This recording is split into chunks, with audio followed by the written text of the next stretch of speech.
Welcome to the Orange Hammer Podcast. My name is Corbett Storick. I've been a licensed general contractor for 8+ years, specializing in new construction, renovation, furniture building. I'm the son of an architect and an interior designer, and I've been surrounded in this industry since birth, watching all aspects from concept, design, build, punch list, and of course, all the problems that come up in between. In my time in Durham, North Carolina, I've noticed a significant gap in knowledge between homeowners who need work and the people who do the work. On this podcast, I hope to break down the process of homeownership from the perspective of both the homeowner and the contractor in an effort to help raise the knowledge of homeowners about their homes and the construction/renovation process. I hope you enjoy. If you're enjoying the Orange Hammer Podcast, or if you have a topic that you want covered, or have recently done a project, please contact the Orange Hammer Podcast. The Orange Hammer Podcast is on Instagram and Facebook. Please like and subscribe, share on whatever platform you're enjoying your podcast on. Also, check out our YouTube channel, The Orange Hammer. The Orange Hammer Podcast is proud to be brought to you by CRS Contracting LLC for all your construction and handyman needs, new buildings to renovations, furniture building, EV charger install, or even a TV mounted. You can call me, Corbett Storick. It'd be my pleasure to help you. You can find me on Instagram at CRS Contracting. WSDG, the Walter Storick Design Group, specialists in architectural and acoustical consulting. Check out WSDG.com.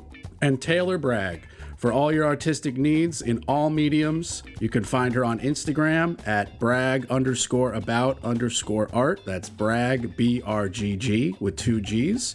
She's the fantastic artist behind the Orange Hammer logo, and she did my fantastic table painting of my podcasting table.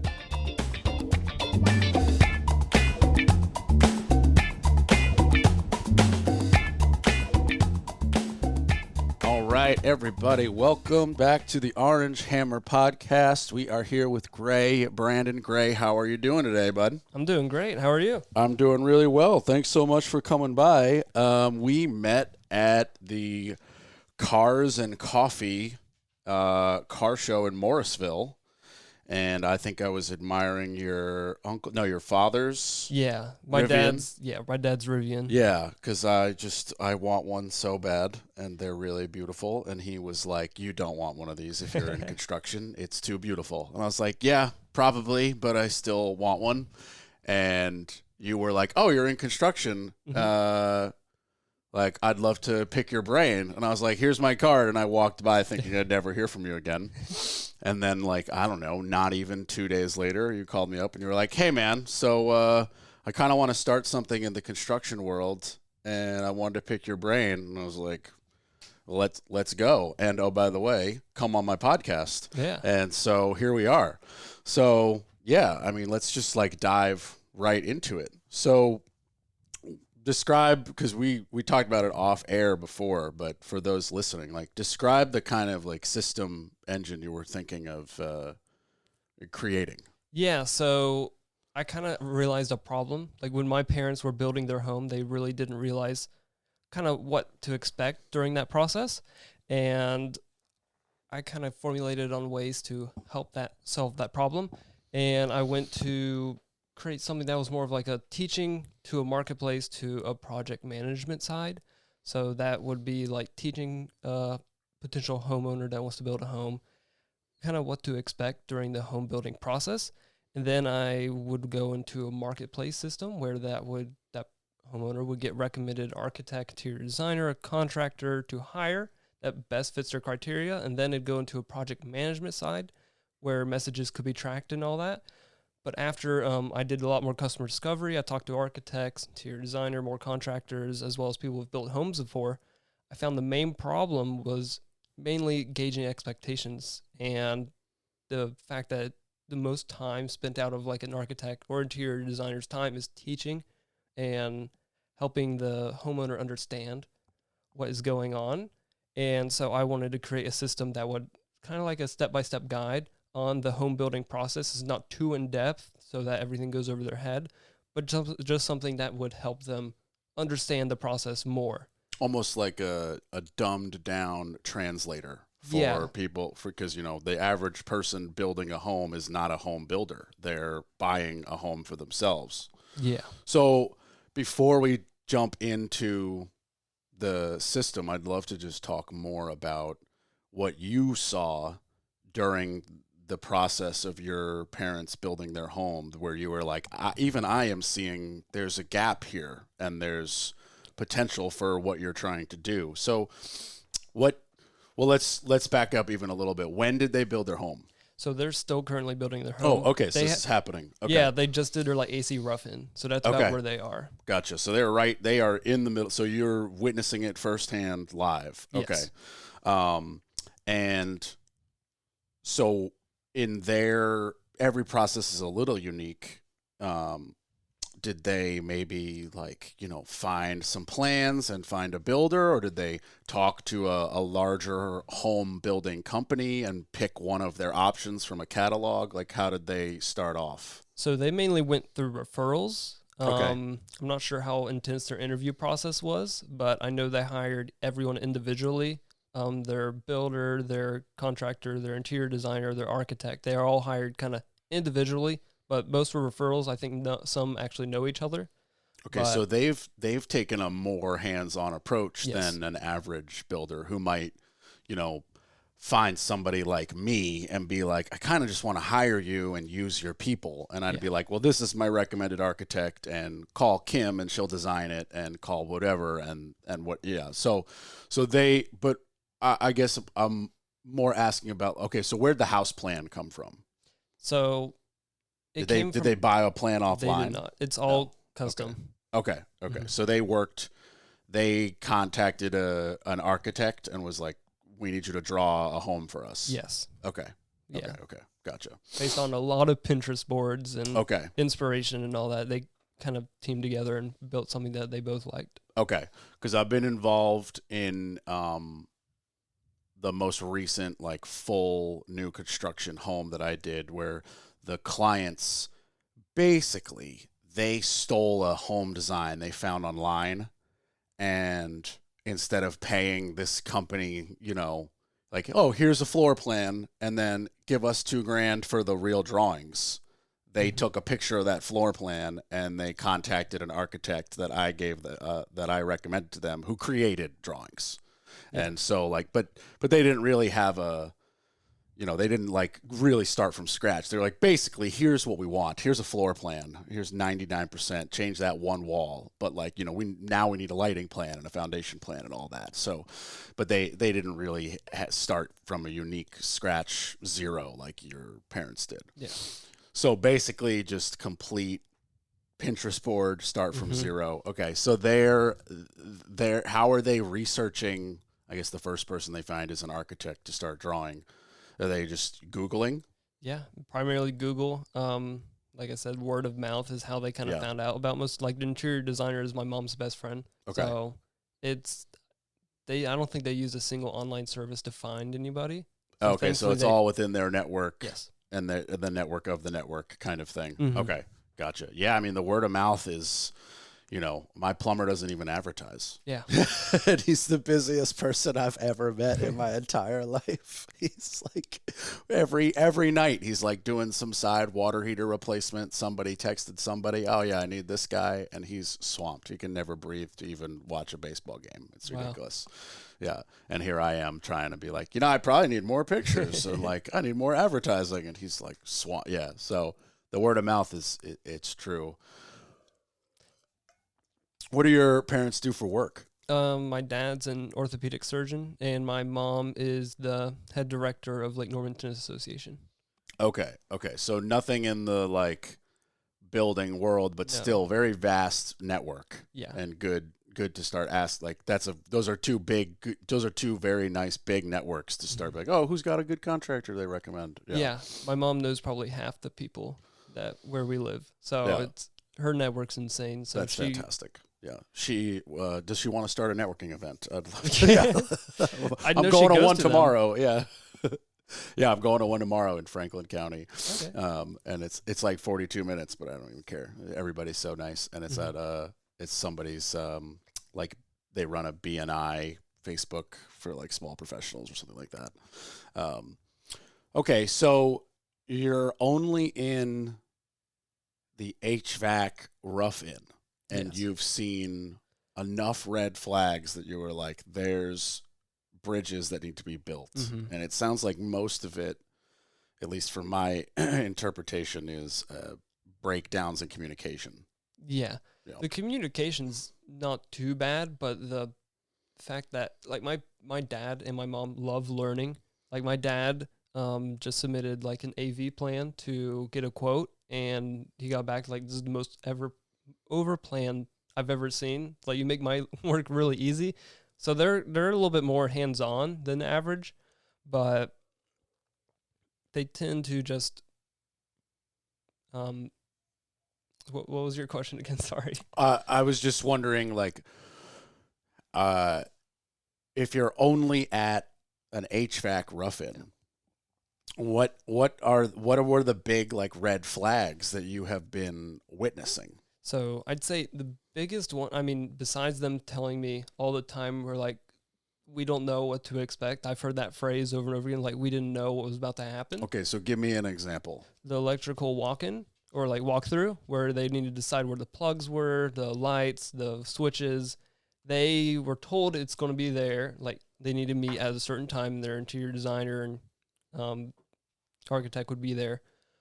But when they got there, they had to decide then and now where they wanted their outlets, where they wanted their switches. They had no premeditation towards that. They were like, we wish we just had something that could have at least told us a week in advance. Maybe I know talked about on one of your podcasts the guy that does a lot of the checklists. Yeah.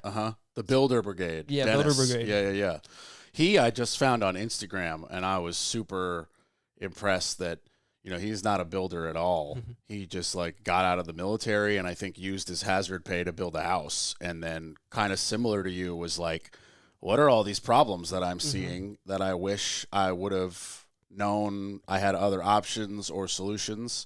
And he literally created a checklist for people to use. And I have yet to use it, but I just was in love with the concept. In that particular case, that's interesting because there's a lot of things that go into lighting placement. Yeah. And so it you know, there should have been, you know, Captain Hindsight's so much easier to play, right? So when the plans were being created, a separate copy of, you know, for those who are listening, the bird's eye view, what we just call a floor plan. So you can see labels of rooms, lines where the walls are, swings where doors are, and little marks where windows are, basically.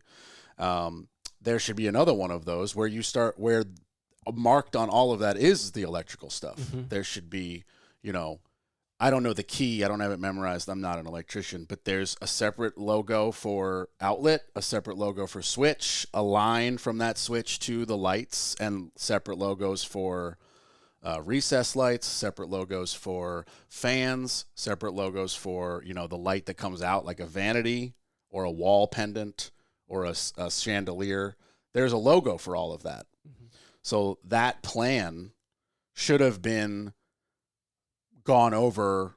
There should have been a meeting with the architect and maybe the designer, who, if they're not the same person, in my world, they're the same person, and your parents. And they should have been like, you know what, we want recessed lights down the hallway, or you know, we'd love 2 pendants on the walls here, you know, because you know, my husband wants, you know, 3 lights above his desk or whatever it is, you know. So then that is easy to change on paper, and then you go into the framed structure with just the frame and everything is open with that printout. And what I like to do to avoid the most issues is you walk through the house with, in my case, when I'm doing one of my rentals, I happen to be builder and owner. But if it was your case, it would be with the builder, your parents, and the electrician is the important part missing. Yes. And he would go, okay, we walked into this room. On the plan, you have 6 recessed lights. I'm physically standing in this room, and I'm telling you, that's too many. You need 4, or that's not enough. You need 8. Yeah. So with a red pen, you draw 2 more, or you cross off 2 more, or you walk in and you go, you know what? You have the light switches on the right, but as you look at the plan, it would make sense if we either moved them to the left wall or moved them 2 feet that way because the door will block it. Mm-hmm. That's stuff that you kind of have to do on site. You need that secondary walkthrough. But it sounds like to me, the planning and the walkthrough was at the same time, and your parents were like, whoa, we're not prepared to like tell you how many outlets we want. How would your parents even know the minimum amount of outlets required? Yeah. They wouldn't. Probably don't know that you need them every like 10 or 12 feet just along a wall or within a certain distance of a door. Mm-hmm. Like that's a code that the electrician should know. Yeah, the electrician was there, and some of this might be like my parents' case only. I want your parents' case info, so that's fine. The anecdotal in this case, the anecdotal recounts are vital because unlike a fast food restaurant where like every chain does it exactly the same, every builder does things a little bit different, and that doesn't necessarily mean wrong. But like in this case, there should have been probably a little bit more planning in an office over paper setting before they were like thrown on the deep end. Yeah. And been like, hey, where do you want your outlets? Yeah, because I remember when we were going in, like they were painting the symbols on the ground. They're like, we don't know how far back our sofa is going to be, so we want our outlets to be underneath the sofa. Mm-hmm. But they were kind of deciding that then and now. Yeah. And then they were deciding where they wanted their can lights to go. Mm-hmm.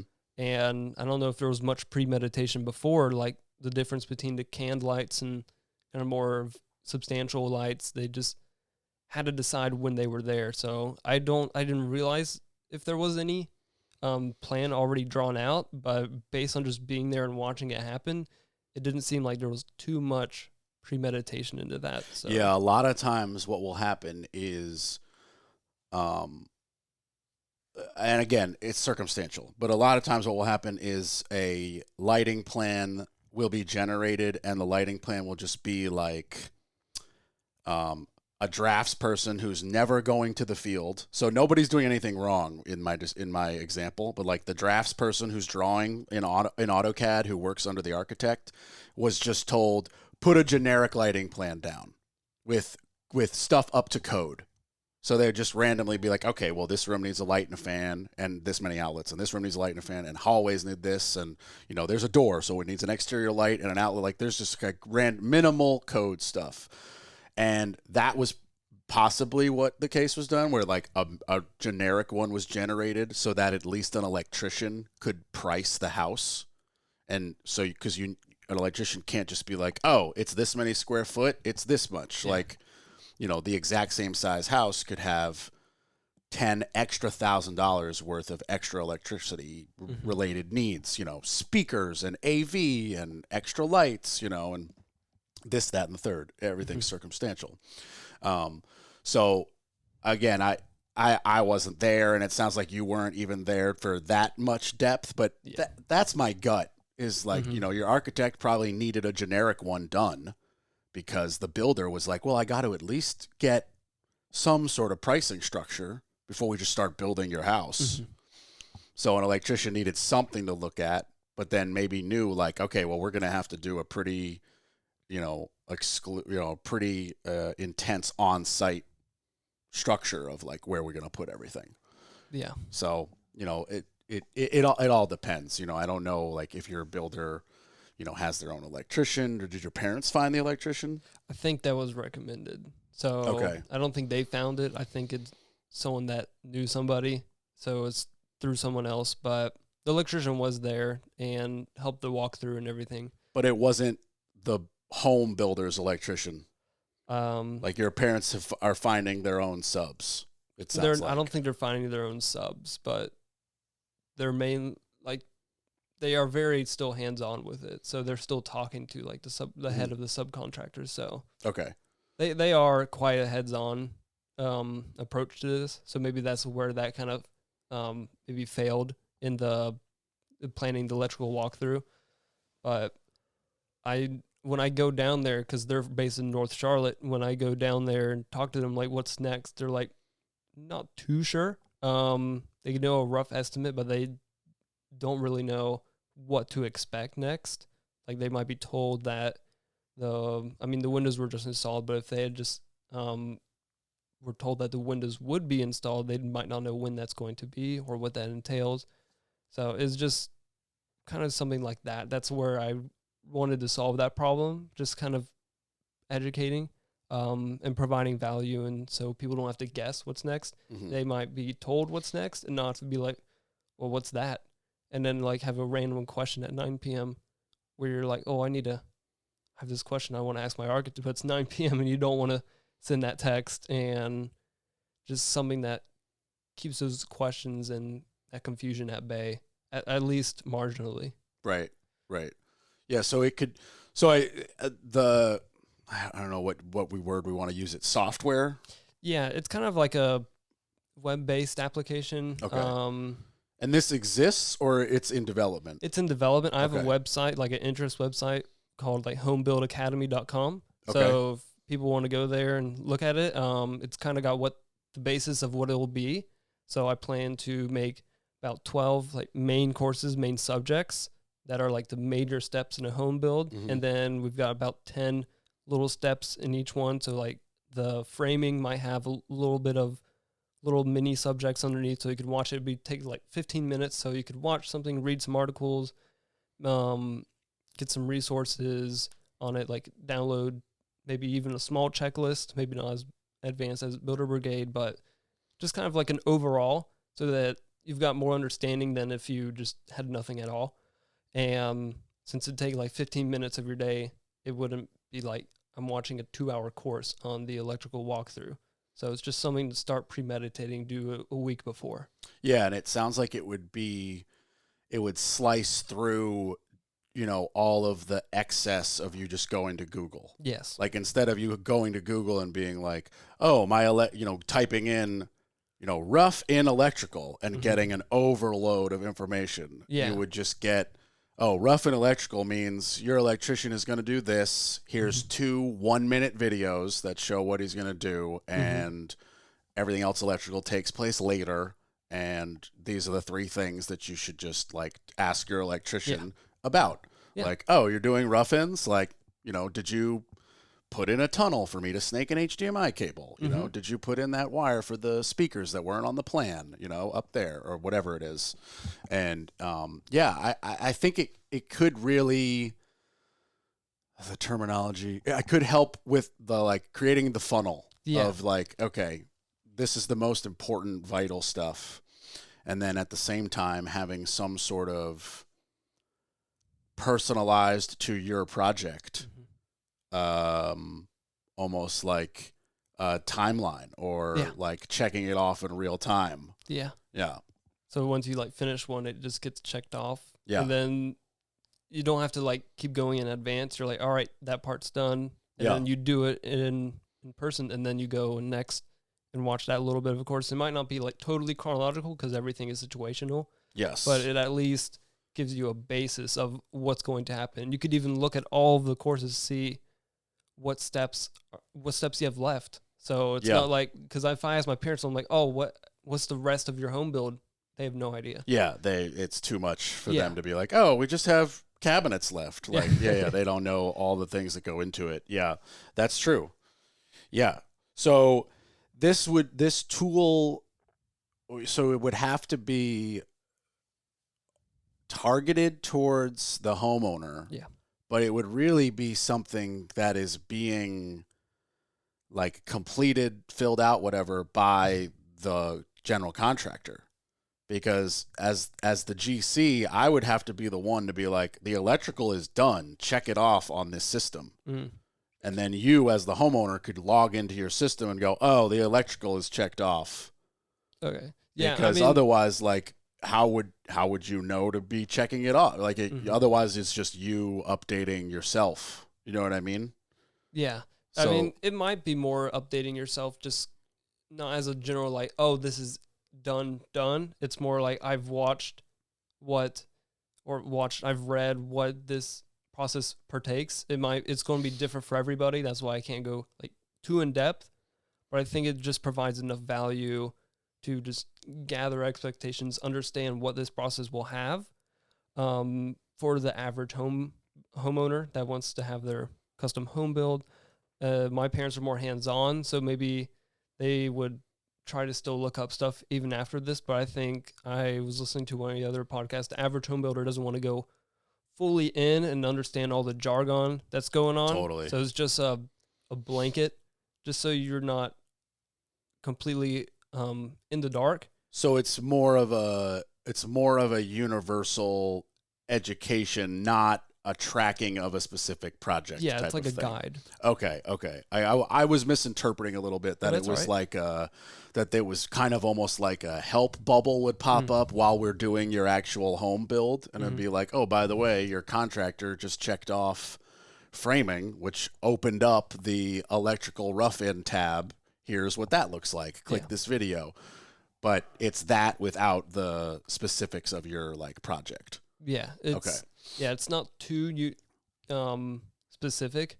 I mean, it might be if you don't need to acquire land, you already have land acquired. You don't need to watch that category Right. of what it takes to acquire land, the permits and all that. But it's kind of just a universal. And I would take whatever feedback I get to add steps into there. Like if I forget, I mean, I can't think of one that I'd forget because I don't know it. But if there's something that says, hey, you forgot this, I would add that in there. Not charge anymore, but I'd be like, just keep adding to it. Well, let's go through them. So, I mean, you could argue step one is conceptual or step one is buy land. I don't know where we land on the argument, but both of those things are pretty much. Yeah, I would say conceptual is probably more important because if you conceptually design something that requires a certain parcel of land, that then dictates how you land shop. Yeah. You know, in my case, I bought land in a location I knew I wouldn't be able to ever get land again in. And I was like, I'll build something someday.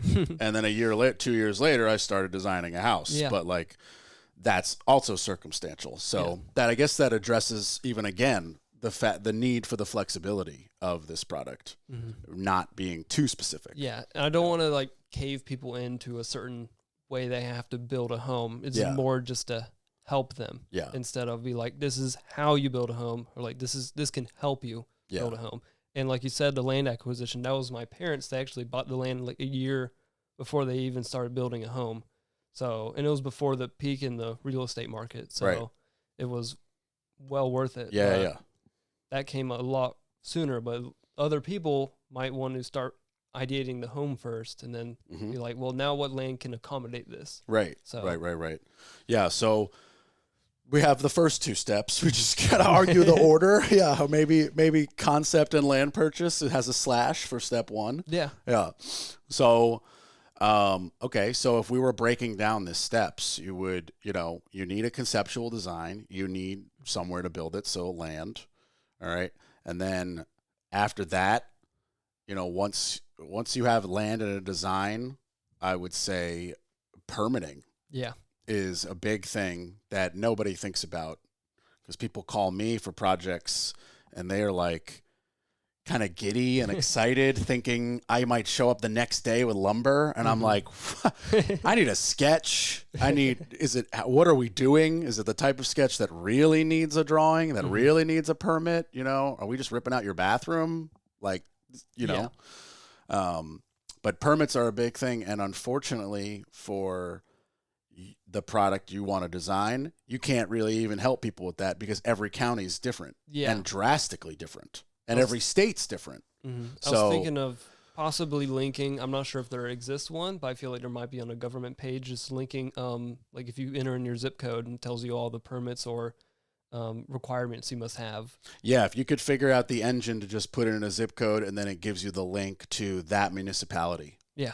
Because every municipality is different. I mean, even here, like you could drive 10 minutes that way and you think you're still in Durham, but you're in Butner. Yeah.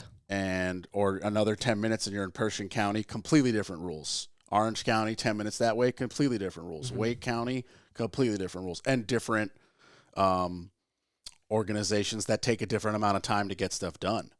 You know, Orange County, they run it through in a day, but they're hard to work with. Durham, relatively easy to work with, takes 2 weeks. Wake County, I'm waiting on an email for a month. So not kidding. You laugh, but like somebody's trying to hire me and I can't get a permit. I can't get anyone on the phone, and I've never submitted to Wake County before, so I just don't know what to do. Mm-hmm. So that's a whole headache, you know. And then you got to think, after you've got permits, you've got to think about something that definitely the average homeowner doesn't think of, is the logistics of your physical site, right? Yeah. So now you're thinking about, okay, how do we physically get trucks of stuff there? Mm-hmm. Where is the cement truck going to back up? Is it mushy? Do we need gravel? How are we going to back in? We're going to pull around? We're going to build a temporary driveway and then a new one later? That shit's real. Yeah. You know, your framer is not going to be happy if the wood is 200 yards away. He wants that right around, like you. So that logistical thing is big. And then that, under that umbrella, you got the temporary power. Where's your water coming from? Mm-hmm. If it's a city hookup, you're going to need something temporarily done. If there's no city, you're going to have to dig a well. Yeah. And when that's a separate permit sometimes, Mm-hmm. might not be dug in time. You might need a water truck for the foundation. That's where you really need, you know, a GC who's willing to take the reins and have good subcontractors. Yeah. And so once you figured out the logistics, you could get into like the actual steps where we're doing grading, Mm-hmm. then we're doing foundation, then we're framing, and then once we're framing, we're roofing, then we're putting in windows, or what's called drying it in, so that you've got it sealed and dry enough that guts can go in. And when I say guts, I mean the big three: electric, plumbing, HVAC. And unfortunately, yes, listeners, those are 3 separate people with 3 separate licenses and 3 separate permits. Oh, and by the way, 3 separate sets of personal problems and scheduling conflicts. Yeah. And they hate each other on site, and they're always cutting each other's shit. That's what my parents are going through right now. Yeah. Because they just got plumbing rough-in was like a month ago. They got HVAC going in right now, and electrical was just before that or around the same time. And my dad's working with like AV. That's an interesting order. Yeah, I might be. Electrical might be last. That's usually we suggest. Yeah. But I think electrical might be next. Like I said, they don't really know the process. So there's a reason, in fact. So normally HVAC is first because their equipment is physically huge. Mm-hmm. You know, an air handler can be, 6 feet long by 2 feet by 2 feet, huge metal box in an attic or crawl space. Mm-hmm. Not the compressor that you see on the outside that everybody thinks is the air conditioner. That's pulling in the air and cooling it, but it's shooting it to a distribution box that's really the brain, and then there's dampers by the vents. Either they're coming out of your floor or coming out of your ceiling. There's one in the floor right there in front of you. So that equipment's huge. Mm-hmm.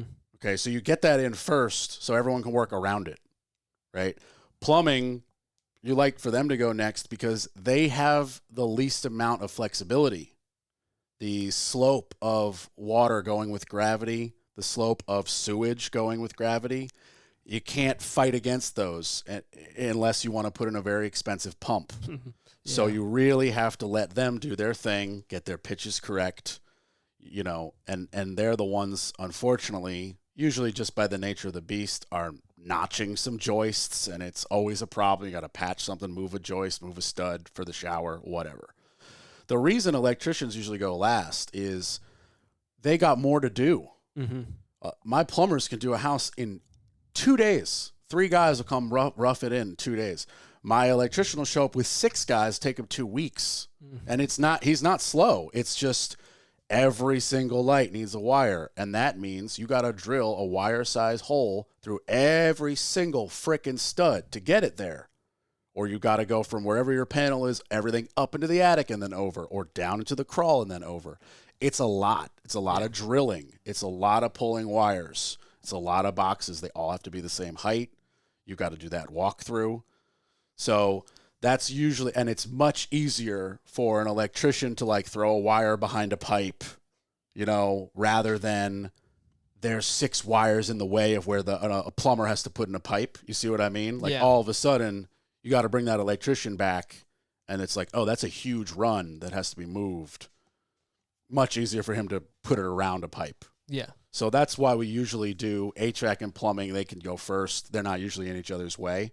And then you want electrician last. Yeah. So hopefully your parents haven't had the electric yet till they. No, I don't think that they've talked about it and everything and planned outlets, all that. And my dad just had an AV guy there as well. Very cool. But we did have plumbing first and then HVAC. Very good. Yeah. So sounds like it's, you know, you're in the right zone. Yeah.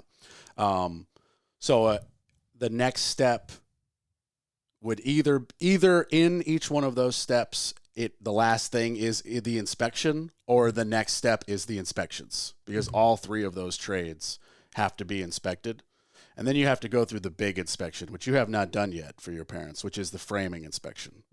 And that is exactly what it sounds like. It's before insulation and sheetrock, because that plumber had to notch out a piece of wood to run a pipe.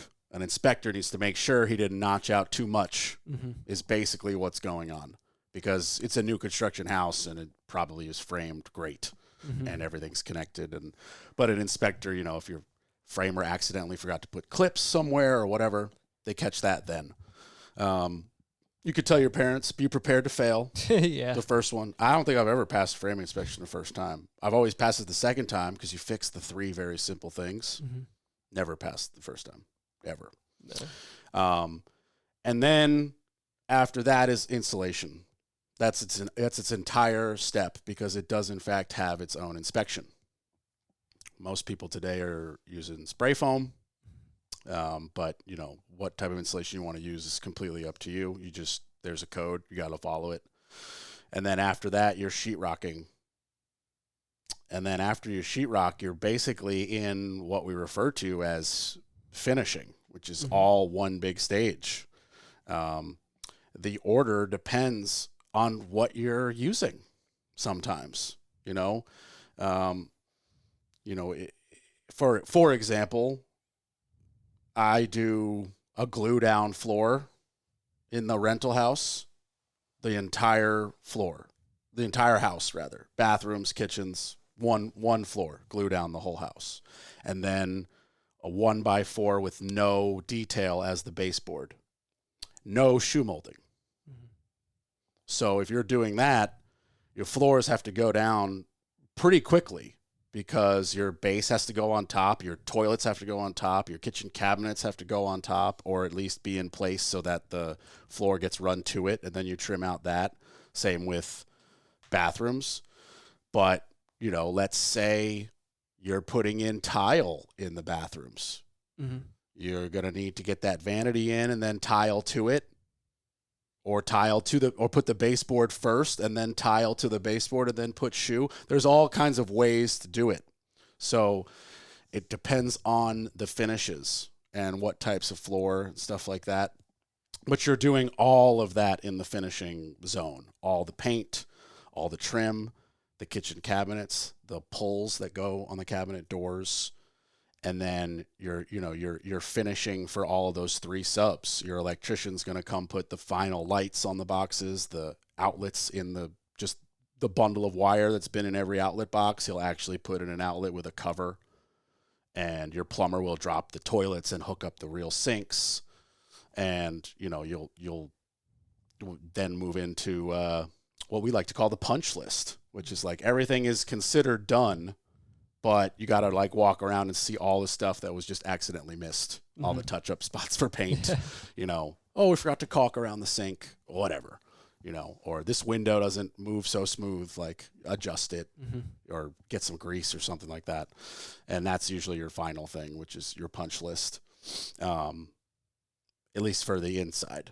Yeah. And then I would say the last thing would be your driveway and your shrubbery, your landscaping, So those would be your sections, so it'd be a matter of finding the subset information for each one. And so, like, would that be something that you want to go try to find, or like specifically get it made for this? So, like, for example, if we're talking about the system that you want to make and we're at the electrical rough-in section, and below it are, a paragraph that you have written, I guess, as the creator of this entity, and then there's 2 videos showing, John Doe electrician doing a rough-in or talking about it for 2 seconds. Like, are you gonna try to like find that, or are you gonna like contact an electrician and be like, hey, I want to make a 2-minute video to put on this type of thing? So a lot of the steps, because it's a huge process, I'm working on just outlining it, and it's about 24 pages right now. So, but for like each main category, I want to interview at least like 10 people. Like every little step, I want to at least interview 1 to 3 people, just so I can get everyone's spiel on it, because everyone's different in how they do it, and so I can create something that is blankets over that, and then kind of like write out a script for how this should go, have the script for video, kind of outline for article, and then like maybe a checklist is good here, maybe the resource list is good here.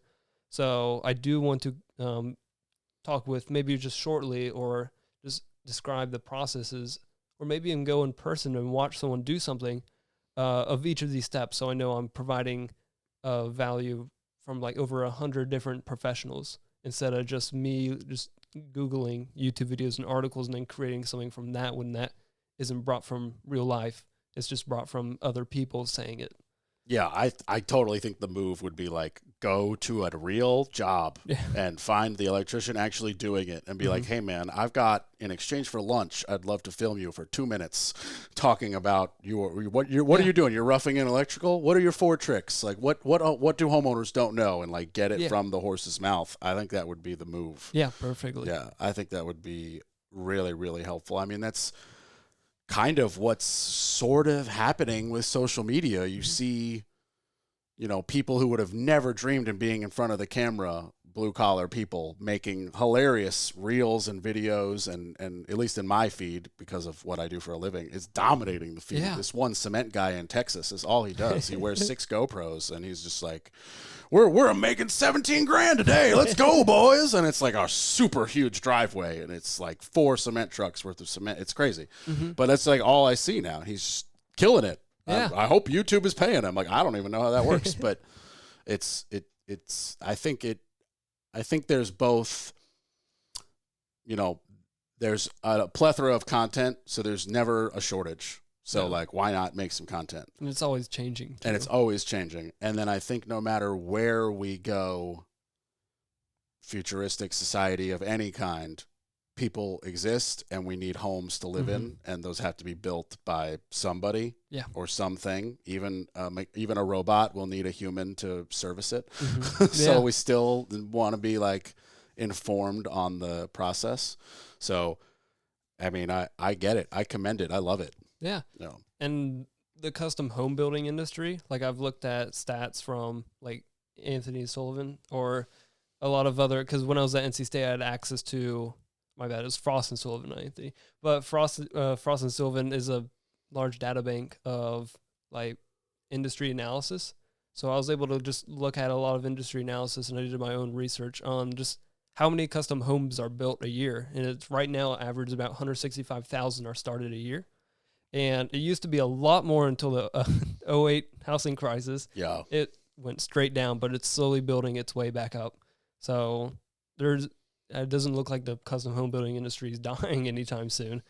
But no, I think it's a smaller chunk, just because home builders, like when you leave today, make a right instead of going out to the highway, and you'll pass 5 houses that all look kind of similar but aren't.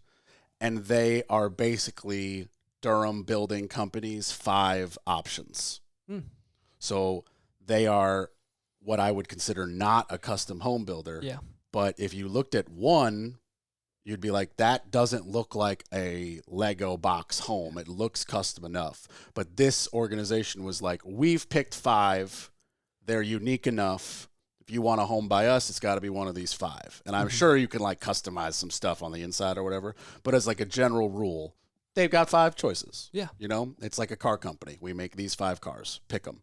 Versus going to Jesse James and saying, build me a custom car. So, but I think that it also changes.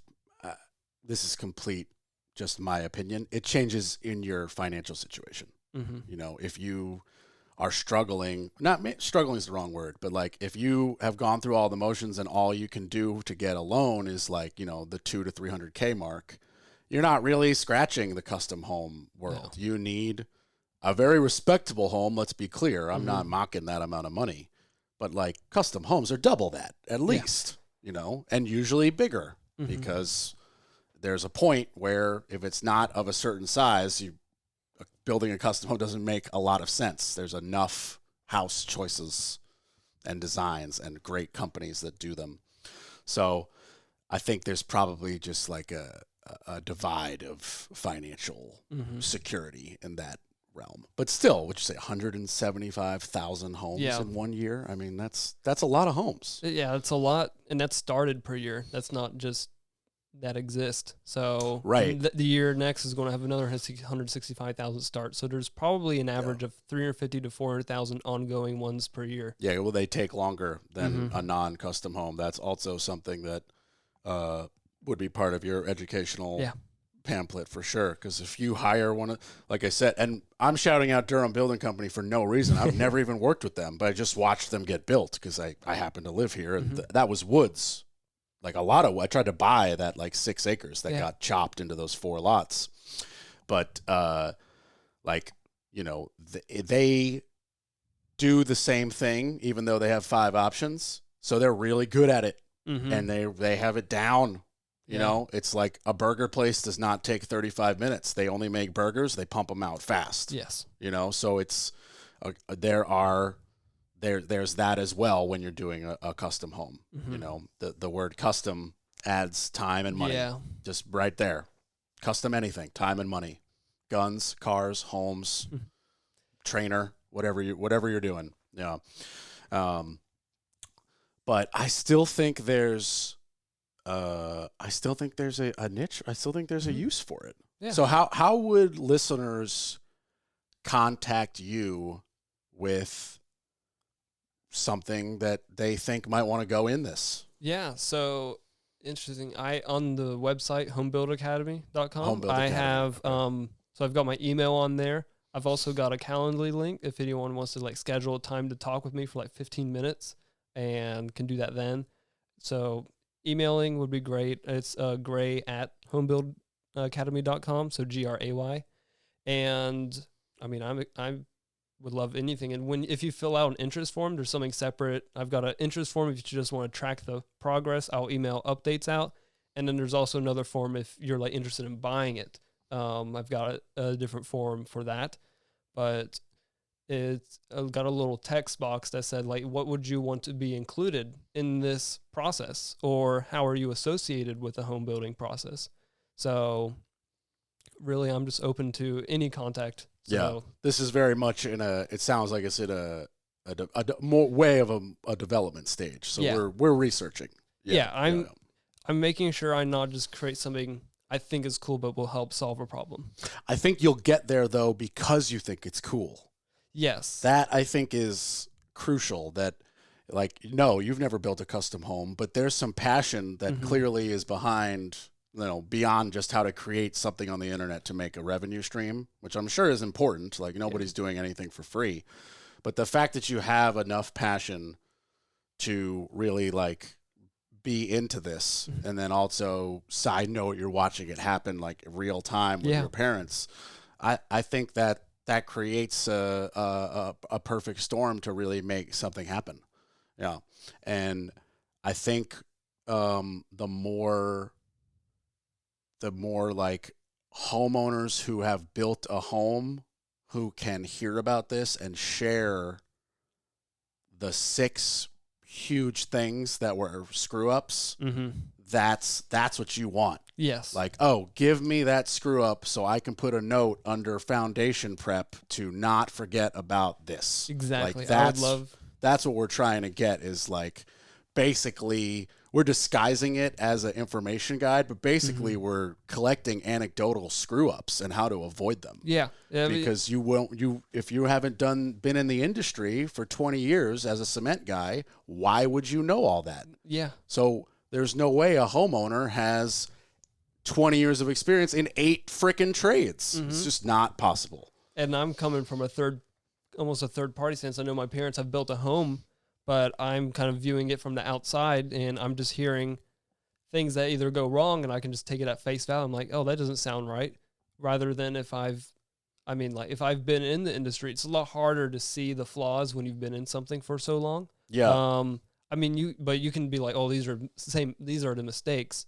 But then it's like, I come from a place of not understanding it to understanding it, and just kind of almost using that to document that journey. Yeah, and another unique benefit is when something goes wrong, you don't have to look at it with an emotional, this is my house or this affected my bank account thing. Not that your parents' emotions and bank account aren't important, but the blow of them getting bad news is very different than you just watching them get the bad news and being like, my rational brain is trying to just see what happened for this event. I don't necessarily have to be like heartbroken that the cabinets are delayed. Yeah. I can just document how that affects an entire project of now we're not doing anything for 5 weeks while we wait for cabinets.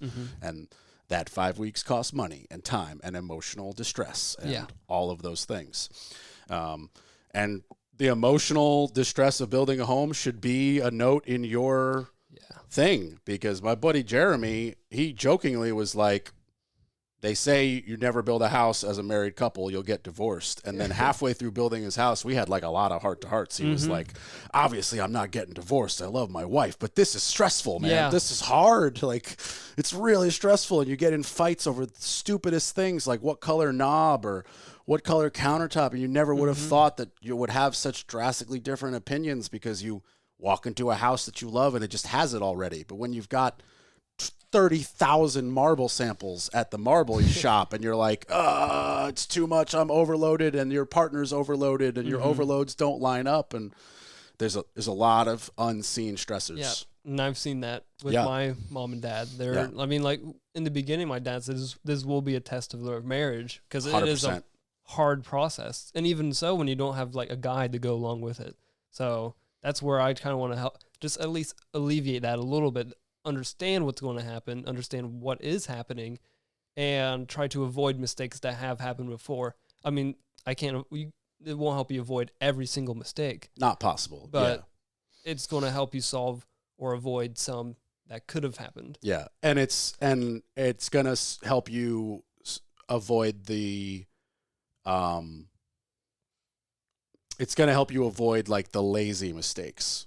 Like, there are good people who do good work, who make honest mistakes. Stuff happens. Like, let's not live in the world where everything is perfect and flawless. We've all not gotten our sauce at a drive-thru. But if you are hands-on enough to notice, somebody really doing something incorrect, you could be like, wait a minute, you're just putting in the thinner something or the not as strong something to save some money. Like, that's not what's up. So there's that. Now, I have a question that you might not be able to answer, and that's okay. But do you think that there is an added level of stress being self-imposed by your parents by how hands-on they have chosen to be? I think it's a lot more stressful for them, for sure, for how hands-on, because I've seen them rework walls after framing's done. They've moved doors, they've moved windows, like they just moved windows down, and we're in the HVAC, so they added a brow, which is what they call it, but like a little extension of wood over the garage because they didn't like how blank that wall, the side was, and they're still making so many changes to the floor plan even after framing's done. They're about to have like their framing inspection done shortly, so they are really hands-on. It kind of stresses them out because they're trying to make it perfect, but they're still, I think they're just trying to realize that it's not going to be their dream home, but it's still going to be something that they're still going to love. So it's kind of like a back and forward of like, we still want to change this, but we know it cannot be perfect. Like recently they put like awnings over our exterior doors, and the house is very angular. There's no like arches or anything. It's just straight up like 90-degree angles or 30-degree angles. And then we have these awnings that came out over the doors, and then they had just from the corner down to the wall, just like a 2x4 holding it up. I thought they were supports because it doesn't match anything about the house. But they instantly went to their builder and having it changed. So they're hands-on. They're not really like, oh, we're going to let that. I'm like, that was their decision. That's okay. So they're creating something that they think, well, that they know they're going to love, but it adds a lot more stress than just letting it be. So how much, because like everything you just said, I'm like, I would, if it were my house, I'd want to change it to what I know I want also. But for me, I would spend so much more time staring at plans. Yes. And knowing that window should be bigger or that door should be moved well before we ever started, let alone the framing was done.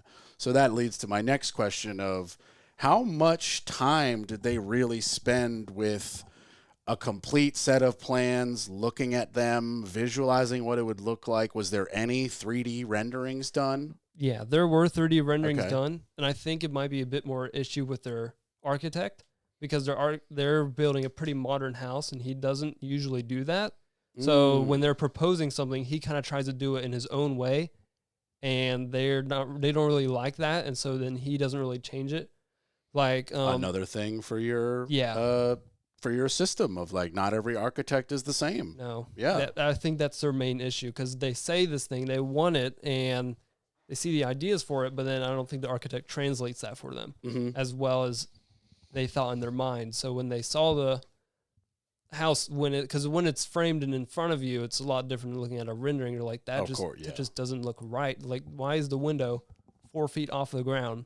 Like, I mean, it's be easy to look at that on like a blueprint, but it's just something that, because all the other 30,000 things they're focusing on, they didn't see that. So it's kind of just a bit of a conflict there. That's why I think they're having to be a bit more hands-on, a bit more pushy with what they want. So there was still pre-planning, like that 3D model. My dad even has an iPad with Procreate, so he draws on the plans all the time, and they're reviewing the plans.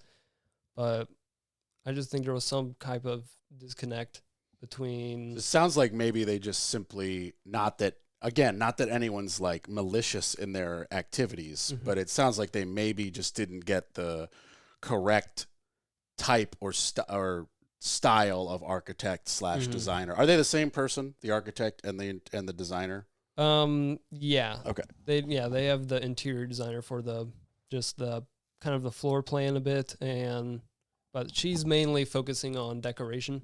But the architect is mainly the designer. Okay.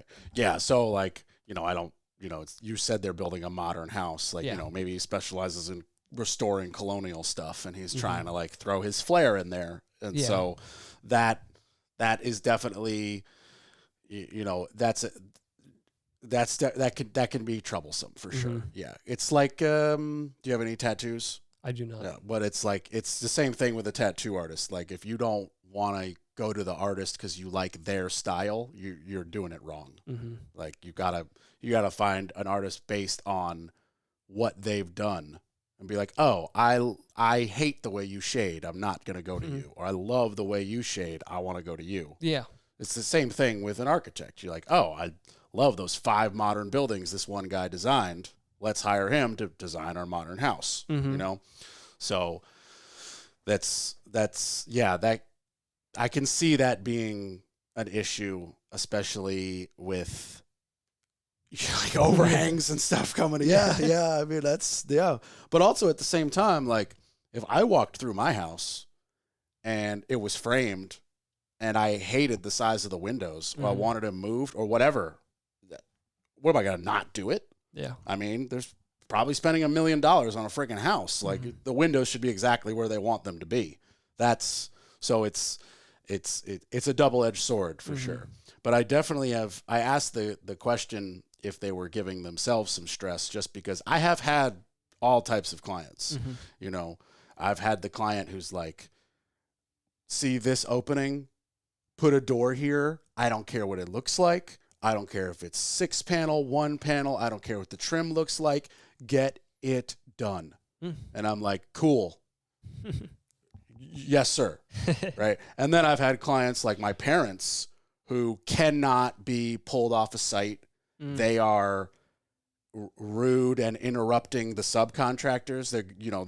They forget what their GC wants to do. They'll go right to the block guy and start bothering them. And, in my opinion, it's not the way to operate. But when you're 75 and you're doing your own house, you do whatever the hell you want. And that's, but there's every level of client. So that's what just kind of like made me think of like, well, how much of this is self-imposed and how much of this is just like the stress of building a new home. Yeah. But I've never built my own custom home yet. So maybe I'll be laughing at my former self being like, it's stressful no matter what. Yeah. Yeah. Because I'm designing one right now and it's stressful even just trying to figure out where to put everything. I've had to call. I was frantically on the phone with my electrician, like, I'm designing a mechanical room. How close can stuff be? He's like, I'll send you the code. It's not that complicated. And I'm freaking out. So, okay. So once again, what's the website? Homebuildacademy.com. Okay. Homebuildacademy.com.